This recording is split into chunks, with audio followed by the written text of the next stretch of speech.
During the war years, we had so many boys stationed on the island. We had quite a few Jewish boys on the island. In fact, thank God, that's how I met my husband.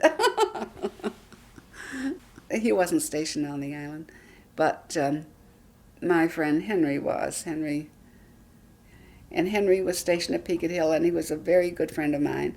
And he was like one of the family. I mean, they all became family, all these boys that we knew. And I met Lou through Henry. We had, up at the center, we had wonderful parties there for the servicemen.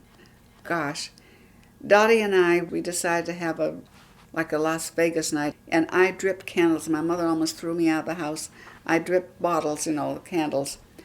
And we had that, and we had the red checkered tablecloths, and we went down on the beach, and I'll tell you something. We found netting, we found fishnet that we hung on the walls, and we found a sign that said dinner. It was more fun, but they had to paint the walls when we got through, though, because the fishnet is dirty. We didn't even think of that. Just very effective, and it was nice. We had candlelight. We had it, I'll tell you, it was wonderful.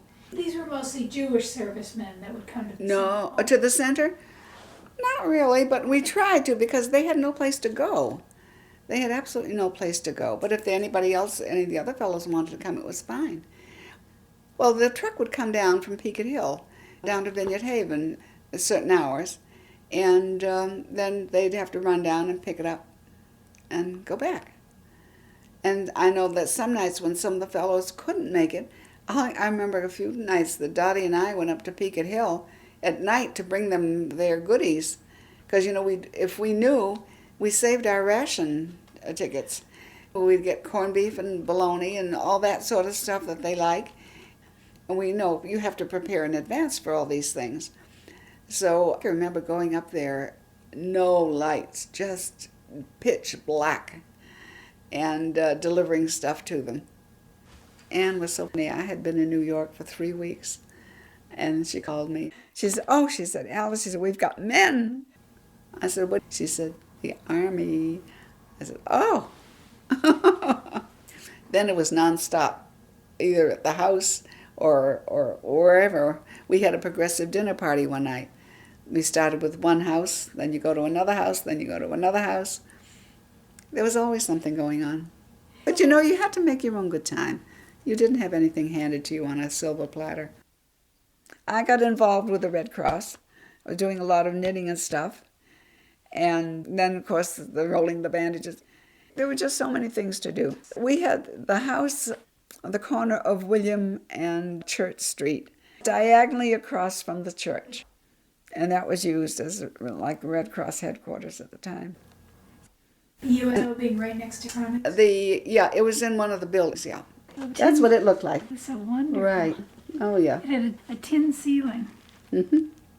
That's beautiful.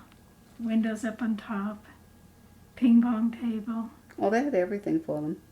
Now, all of these girls, were these all Vineyard girls? Oh, sure. It's quite a big room. Magazines. It was a big room, yeah. Oh, yeah. Then they had a little kitchen. That's a radio? I imagine. Probably. Beautiful room. All these books. Thousands of books, it says. Modern toilet facilities.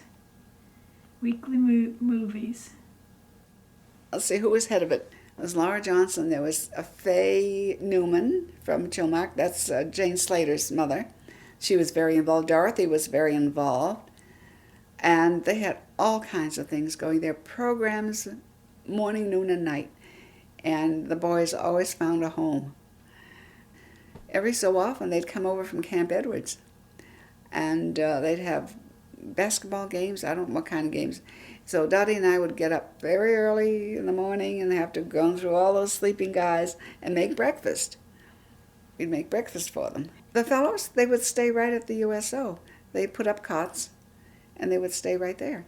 Catherine Cornell brought all her friends down, Brenda Forbes and Gregory Peck and a whole bunch, and they put on a show for the benefit of the USO.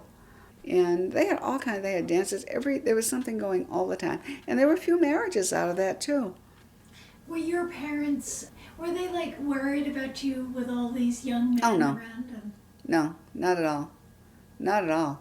In fact, my father kept saying to my mother, "Why the heck doesn't Alice get married?" Oh, these men. Oh, this is interesting. Sone, the gift shop. These were the Japanese people that had a gift shop in Oak Bluffs, and they were interred during the Second World War. Such lovely people. Were you aware of that they were interred? Yes. Oh, yes. Everybody knew. Everybody knew. Oh, yeah. And did everyone feel terrible about that? Yes, they did, because they were we've known them for years. They had been on the island for years and years and years. Well, there's always pain. Whenever there's war, it doesn't matter what you are. It's terrible. We just kept ourselves busy. There was a lot of social life going on, because we had everything. We had Coast Guard, we had the Navy, the naval base in Edgartown. We had Peaked Hill. There was always something going on. Always somebody coming and going. And before that, there'd been Nothing. Nothing. Nothing. What was there? There was nothing in those days. Nothing. It was a nice place to live, but there weren't any opportunities to get ahead, or if you wanted to have an education or anything, you had to go off island. There was nothing.